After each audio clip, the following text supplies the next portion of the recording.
Hello and welcome to Tuesdays with Morrissey, where we share insights from great thinkers. Today, I'm excited to be joined by legendary sales leader Chris Orlob, the go-to-market lead for Gong, where they grew from 200,000 in ARR to 200 million, and now the co-founder and CEO of PClub, the number one skills transformation platform for revenue teams. Chris, thanks for coming on the show.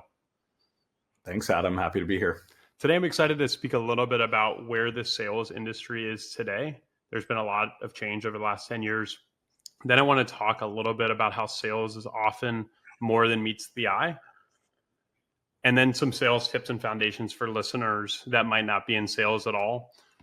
To lay the foundation for the conversation, I'm always curious about how people evaluate opportunities and ultimately choose the right paths for them. First off, I'm always curious on how people evaluate opportunities and ultimately choose the right ones for them. What was it about Gong that made you want to jump on board? I think people give me too much credit when it comes to like foresight and thinking Gong, like choosing Gong specifically because I knew it was going to be like $1 billion company, which is not how it happened at all. I had co-founded a company with the co-founder of PClub, one of my best friends. This was like back in 2015. It was called Conversature. And this was before I knew about Gong. Conversature was supposed to be a Gong-like company. But we were, like early mid-20s kids who didn't really know what we were doing. And so we didn't raise any money. We couldn't get the time of day from like venture capitalists. And so we spent 18 months just kind of draining our bank accounts trying to build this venture. And it didn't work out. It's a super long story that I'm sure I could turn into a 6-hour podcast if I wanted to. But eventually we threw in the towel. We told our customers, go check out Gong. They had just come out of stealth mode maybe 3 or 4 months before we did close up shop. And Amit Bendov, the CEO, reached out to me on LinkedIn. He said, hey, I got a few demo requests coming my way from former customers. They told me you closed up shop. Do you want to talk about working with me here at Gong? And so that's how I joined, is like, I didn't look at Gong as like some future, $7 billion valuation company like it became. I just wanted to continue building in this conversation intelligence space, right? I was passionate about that. I remember when I joined, it was less than $200,000 in revenue. And I figured I would probably help grow the company to $10 million and be done with it and then go start another company or try my hand at that again. And so Gong became, an amazing company. One of the growth stories of B2B SaaS. And in hindsight, I can tell you why, it went that way and how I could have predicted it was going to go that way, but I didn't. Sometimes I have people ask me like, how do I, find the next Gong and like identify a $1 billion company?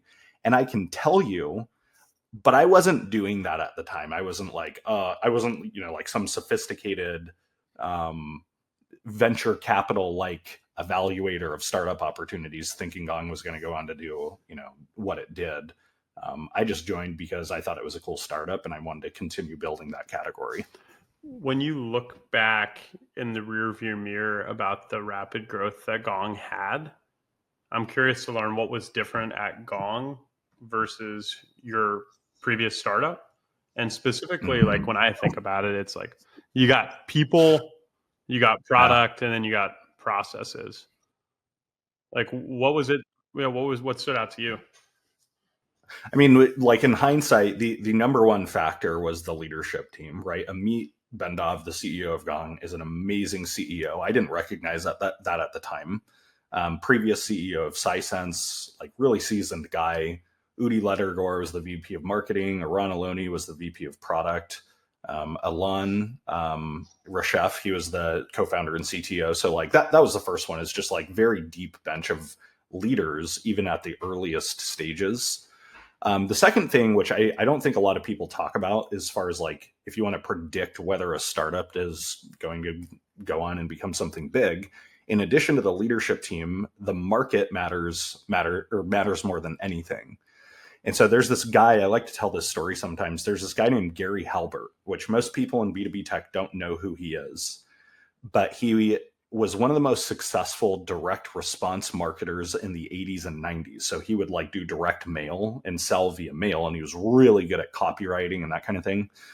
And he would run seminars on direct response copywriting. And during these seminars, he would have the group do an exercise where he'd pull somebody on stage and he would say, you and I are going to start competing burger stands. Okay. And here's how this is going to go. You get to choose whatever competitive advantage you want before I choose mine. It can be anything. It can only be one thing, but it can be anything. And as soon as you choose yours, then I'm going to choose mine. And I can almost guarantee that I'm going to choose better than you. It doesn't matter what you're going to choose. So go ahead and choose yours. And people would say, amazing tasting burger, or systematized operations like McDonald's, or great location. And so they'd choose one, and he goes, okay, is that your final answer? They'd say yes. And he would say, great, my competitive advantage is I am going to put my burger stand in the middle of a starving crowd of people. And it doesn't matter if it doesn't taste that good or if it's mediocre, or you have better operations than me, whatever, I'm going to crush you because I have a hungry market. And so the way you translate that into, our vernacular is the passion of your market matters more than just about anything except for the leadership team, right? So if you're building, a startup, market selection is probably the most important things. And that's what, that's one of the things that made Gong such a big successful company is you're selling to sales organizations. And when you think about sales organizations, number one, they're full of dreamers, right? You don't get into sales wanting to make $50,000 a year so you can retire at age 75. Most people who get into sales want to make big money.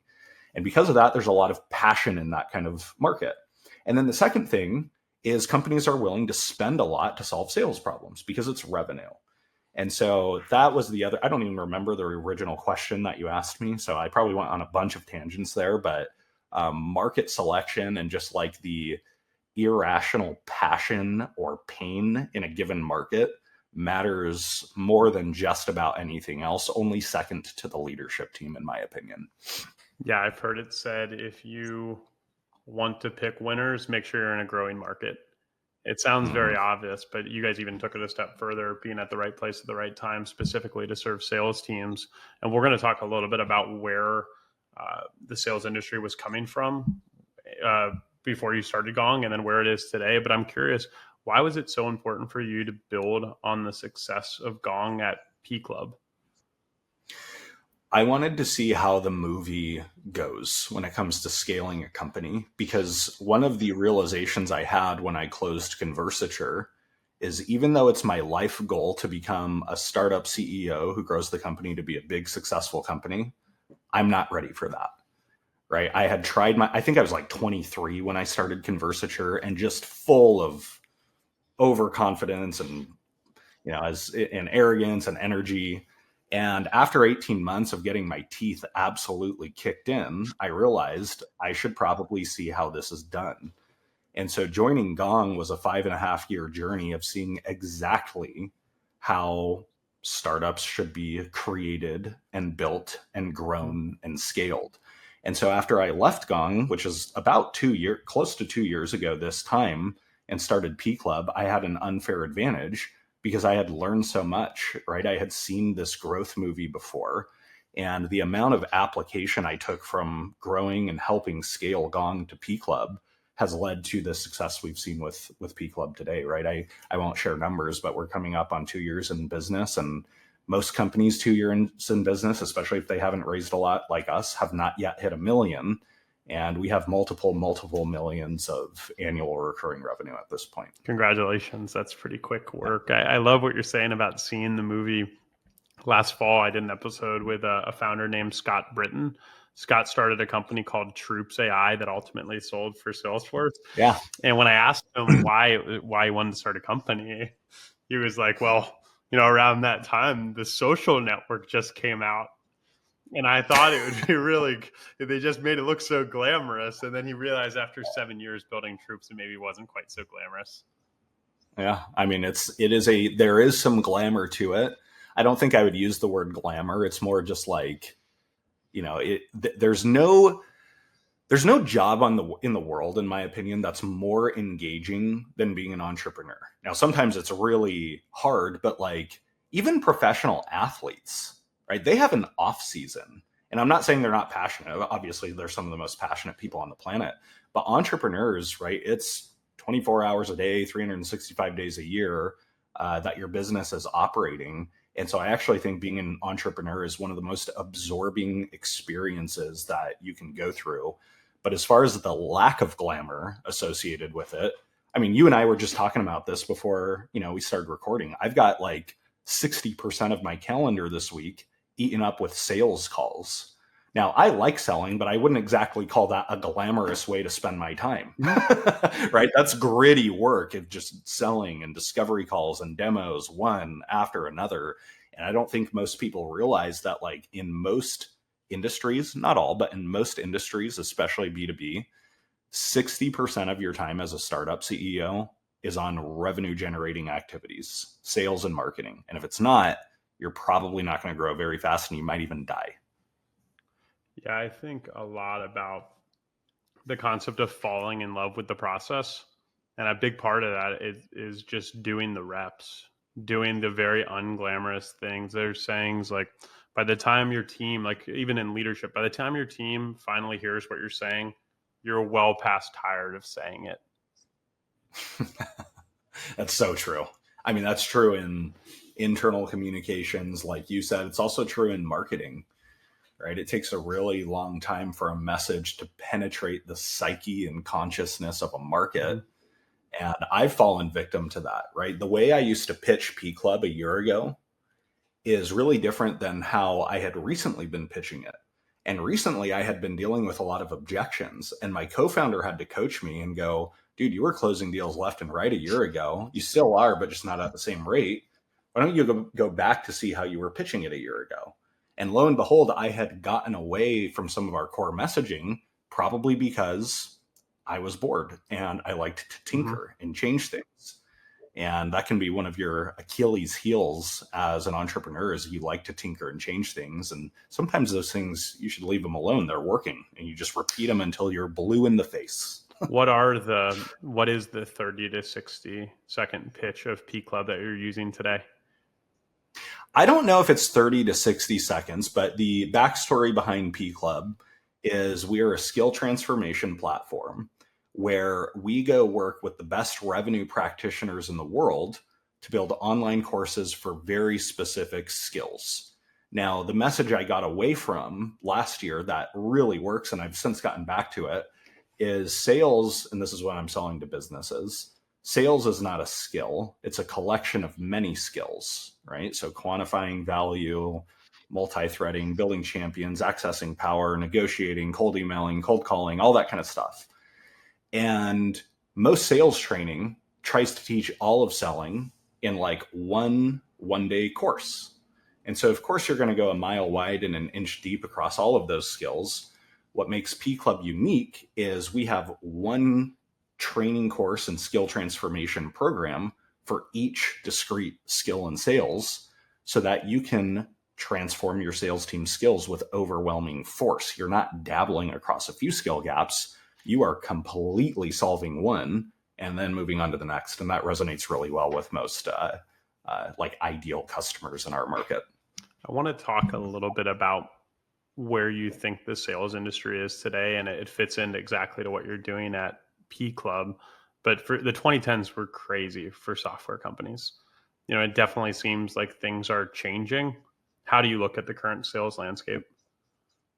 I think there's going to be a bigger skill gap as AI specifically progresses, right? Because it's already, like, if you think about like B2B SaaS, it's already a pretty big leap to go from SMB account executive to mid-market account executive to enterprise account executive, and certainly a big gap going from sales development rep to account executive. The problem is, the smarter AI gets, the more automated those entry-level roles become. In fact, some of them might go away. Like, to me, an inbound SDR, I don't think that's going to be a role a few years from now. Now, what that means is entry-level folks are going to have less opportunity to develop their skills before they get promoted to the next role. And so you're going to see a lot of mid-market and even enterprise reps who do not have an incubated enough skill set to be able to contend with those roles. Sales, in my opinion, is already an underskilled profession because the barriers to entry to get into it are not very high compared to other professions like accounting or being a doctor or something where you need like, some credential or college degree.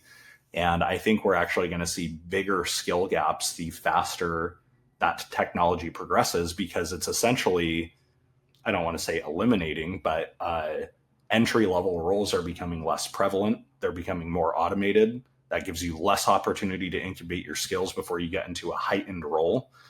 And so I think there's going to be a huge skills problem in sales as the world progresses and as technology progresses.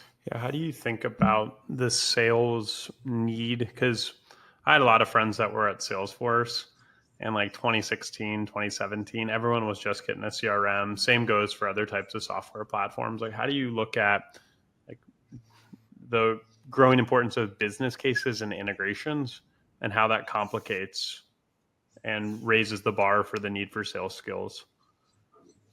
Well, I think the skill that I highlight the most that is really underserved is business acumen, right? Because business acumen is a really broad concept. It is what I call a threshold skill. And my definition of a threshold skill is if you get good at it, it makes all of your other skills automatically more valuable, right? So if you think about like the typical selling skills people talk about, you have like discovery, you have demos and presenting, you have creating business cases, you have negotiation.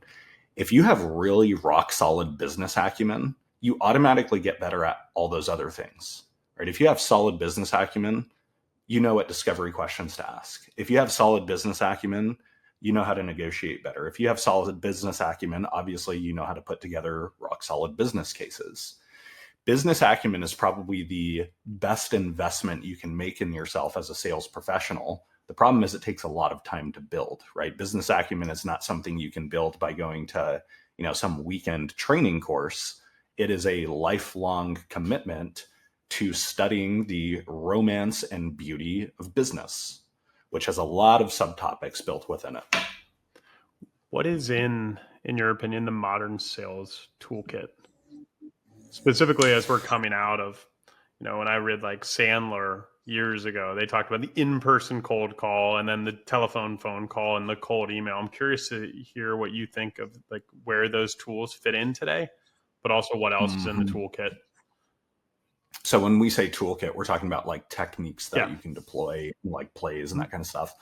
I'll talk about one, and I think it's offering a point of view to your customer, right? Like a McKinsey consultant caliber point of view, right? So a McKinsey consultant, they come into, their client engagements and they know their industry well, they know the domain well, and so they can offer an insight that changes the way their customer thinks about something.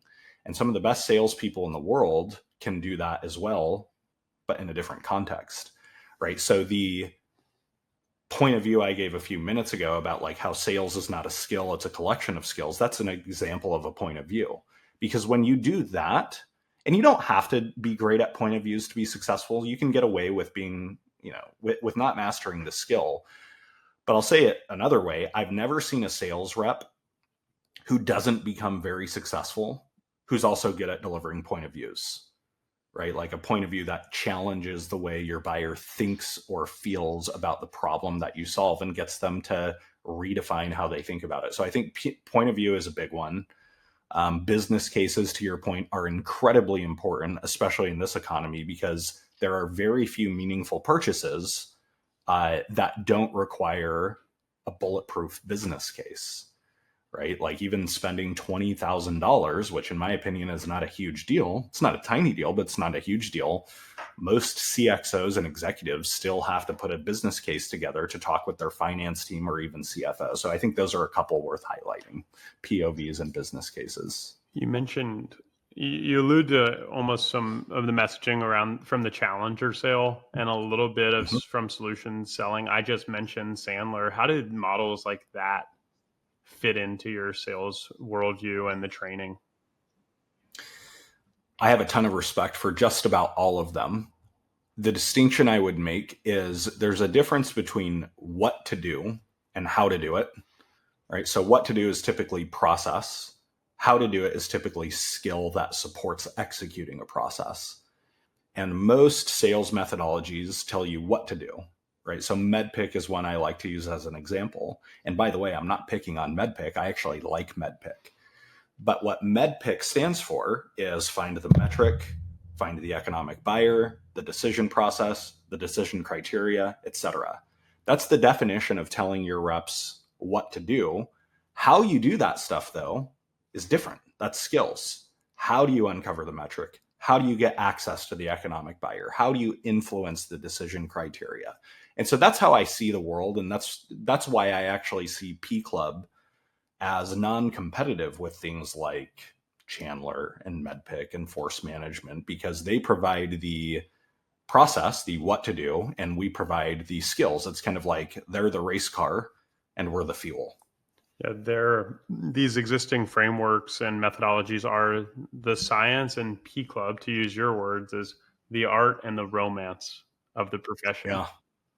Yeah, exactly. It's a great way to say it. Something I've seen a lot more of is the collaboration between sales teams and marketing teams. And there are all sorts of hilarious memes on the internet and jabs between sales and marketing teams. What do you see the role of media and marketing in this sales environment? Well, not to say something that probably everybody else would say, but it's to drive revenue and customer outcomes. So I actually spent some time in marketing, product marketing specifically. My first 2 years at Gong were leading the product marketing team. And that's after spending, my career before that as an account executive and selling. And what I found is anytime I would get on a sales call with one of the reps at Gong, I would have a heightened understanding of what I needed to do in marketing to drive the business forward, right? Nothing gives you empathy for a seller than joining sales calls with them and even co-selling with them. And so I think one of the secrets to sales and marketing alignment, which by the way is a complex problem and there's no like magic bullet, but is for marketers to be more engaged in the revenue generating process. And I'm not saying they have to go close deals, but go shadow some of your sales reps if they'll let you, and you'll see firsthand exactly what they're dealing with. And by the way, even if you have something like Gong or call recording, I would still suggest go joining calls live, because experiencing something firsthand and being in the moment gives you a different level of empathy for the situation than watching like a recorded Gong call. It's just different. At least it hits me different. And so, the answer to your question is the goal of marketing is to achieve a market leadership position. A key indicator of that is revenue acquisition and revenue growth within a very well-defined segment of the market. And so that's what marketing's job is, right? Everything else is just to serve that. MQLs, leads, qualified opportunities. And I get that a lot of marketers are measured and comped on those things, but you can't lose sight of the fact that ultimately we're here to close those leads and turn them into revenue, not just generate a bunch of ebook downloads for their own sake. Yeah, a couple examples that I've seen that I've been impressed by. I think Gong did a really great job of providing all of those selling guides, like different calls to actions or different discovery questions. You could just download them from Goom. You had to get Gong. You just had to give your email, of course, and then you've done an exceptional job at LinkedIn. How did you start to build your LinkedIn presence? There's this isn't how I started. This is kind of like hindsight, but there's this guy named Russell Brunson, who most people in SaaS don't know who he is. He started a company called ClickFunnels. Mm-hmm. Yeah. And he grew it to $100 million in, I think, like 3 or 4 years without any venture capital. And he has a lot of books, one of which is called Expert Secrets. It's one of the best marketing books I've ever read. And in the book, he has this line where he says, if you can publish every day for a year or write content every day for a year, you'll never have to worry about money problems again. And I think that there's a lot of truth to that. Now, I think there's a little more to it, but like there is no secret to building, your brand or your presence online, except for just sticking to it while everybody else has fallen by the wayside. And also managing your own expectations, knowing that your first 100 days of doing something like that, you're going to get crickets. And that's okay. You're finding your voice, you're slowly building your audience. It's a compounding effect, right? I've been at this for, 8 years or something like that, building my LinkedIn audience. And so now when I go post something, it immediately has traction because I have like 140,000 followers or something like that. I could have posted the same things 8 years ago and got like 2 likes, right? Because I didn't have the audience. So, there's no magic secret. I'm sure there's a bunch of techniques that we could talk about, but the big one is just committing to the process for a very prolonged period of time. I think it was Shane Parrish. He often quotes one that's success is as simple as doing the obvious thing for an unobvious amount of time. Yeah. Till you're sick of it. I mean, I'm sick of writing on LinkedIn most days. I still do it though, right? I don't find it. I don't wake up in the morning on fire to go write another LinkedIn post. I do it because it serves my audience and it builds my business. And I value those outcomes more than I value being comfortable. On the topic of fire, what initially lit your spark around sales? When I was about 20 or 21 years old, I wanted to be a professional drummer. And I practiced so much for so many years that I developed tendonitis in all 4 of my limbs, both knees, both elbows, dream dead. You can't be a professional drummer if you have scar tissue from tendonitis. And so I went to an amusement park with who is now my co-founder today, right? This was like my college best friend and both of our girlfriends, who are both now our wives. And I told him, I was like complaining, we're waiting in line for some roller coaster. And I said, I can't be a drummer anymore. Kind of pissed off about it. But I do know one thing. If I can't be a drummer, I want to figure out how to get rich. Like I want to make a lot of money. And I'll never forget the words he said. I think about this like almost every week still. He goes, if you want to do well economically for yourself, you should get really good at selling. And he's never sold a thing in his life. Up to that point, he's never sold anything, still never sold anything. Right? He's the CTO of PClub. And yet he had the insight to know, like, if you want to make some money, you should learn how to sell. And I took that seriously and I like made it my craft. And eventually my passion for sales changed, right? I still love sales as a craft, but I like the effect it can have on other people where, that's why I'm so passionate about PClub, because I have people writing me all the time about how they were able to put a lot more food on their table as a result of the skills that they had learned within PClub. And so don't get me wrong, I am a capitalistic entrepreneur through and through, and I love building companies and like to make a lot of money. But PClub is a very meaningful enterprise to me because it serves humanity in a way that I care about, right? I'm not cleaning the oceans with PClub. I'm not saving some sort of extinct creature or a creature that's like about to become extinct. There's more noble causes than helping salespeople make more money, but I like it, right? It's one that suits me well.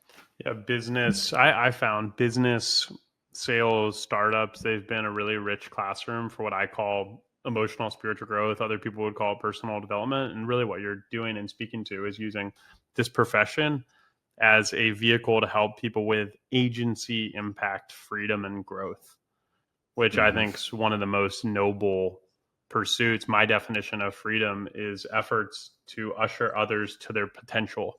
And that's exactly what you're doing at PClub. Yeah. Are there stories? Yeah. Is there success stories that stand out to you that'd be open to sharing?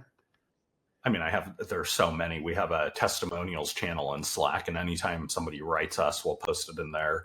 One of my favorite ones is from a guy named Christian Allen, who I believe is a single dad. I might be misremembering that. He's an account executive over at ZoomInfo. And he started there, I think, in November and became a PClub member around the same time. And he hit 245% of his quota within his first 9 months of being there. And ZoomInfo has several hundred sales reps, and he's one of the most successful reps already. And he personally attributes a lot of that success to, in his words, being addicted to everything inside the PClub platform. So that's one of my favorites. And, I get people writing us positive stories like that all the time. And those are very energizing because it's very hard to build a company, especially with a sales audience, because there's a lot of there's a lot of haters in the sales world, right? For better or worse. And so when you have so many positive success stories pouring in, it keeps you going. Yeah, you can definitely be skeptical when you're getting sold sales enablement, anything. Totally. Yeah. Do you have, I'm curious to broaden this up for folks that might not be in sales at all. Do you have a list of like kind of fundamentals you think about? And then how can non-sales people apply these fundamentals? If I were teaching like the most fundamental concepts of sales to somebody who doesn't know much about sales, it is people spend money to relieve pain. And your core job as a salesperson is to understand their pain, surface their pain, and then showcase how you can solve that pain. And a lot of people who aren't familiar with sales are kind of surprised by that. You know, they're like, that doesn't really sound like selling at all. That's not the mental picture I have of what selling looks like. I'm like, yeah, that's the point. Selling, when it's done right and done with ethics, is creating value in society. And one of my definitions of value is alleviating pain. That's all you're doing as a sales professional. Now, there's a lot of skill and technique that goes into that, but that's probably the most fundamental thing that you can understand is there are a lot of reasons people spend money. The most dominant reason is to alleviate pain. And as a sales professional, you can be somebody who helps people rid pain from their lives or otherwise capitalize on positive outcomes. What's one piece of advice you'd give for people, regardless of who they are or what they're doing, to amplify their agency and impact, similar to the ways you do for sellers at PClub? I would say make it a daily habit to learn, right? If you spend, here's my slam dunk guarantee to anybody listening, which, by the way, 1% of people who are listening will actually follow through on this, and that's by design. If you read or learn for 30 to 60 minutes every day for 2 years, you don't miss a day, or maybe you only miss a few days, you will wake up to a completely different life. Right? So if you read for 30 minutes today, your life's not going to be any different. If you read for 30 to 60 minutes every day for a week, your life's not going to be any different. Do it for a month, your life's probably not going to be any different. You do it for 2 years, you won't recognize your life. It's so simple. It's not easy to do that, but like that's the formula. Yeah, there's more to it. Yeah, somebody's always like, well, you got to go apply what you learn. Of course you have to go apply what you learn. But most people aren't doing the first step, which is growing their knowledge and skills to begin with. So don't talk to me about applying what you learn if you're not learning. Yeah, totally. Well, Chris, appreciate all the time and wisdom you shared with us today. What's the best way for people to keep up with you and the work you're doing at PClub? Just follow me on LinkedIn. Give me a follow. Look me up, and I'm probably more active on there than I should be. Noted. Well, we'll have links to your LinkedIn on in the episode show notes. And thank you for coming on the show. Thank you for listening to Tuesdays Morrissey. That conversation was with Chris Orlob. Chris was the go-to-market leader for Gong, where the company grew from 200,000 in ARR to 200 million, and now the co-founder and CEO of PClub, the #1 skill transformation platform for revenue teams. What I enjoyed about the episode was Chris's emphasis on how skills like sales can be a vehicle for agency and impact and growth, as well as tips and techniques that can be applied whether you're a full-time seller or not. If you enjoyed the show, share it with a friend, and we'll see you here soon. Thanks.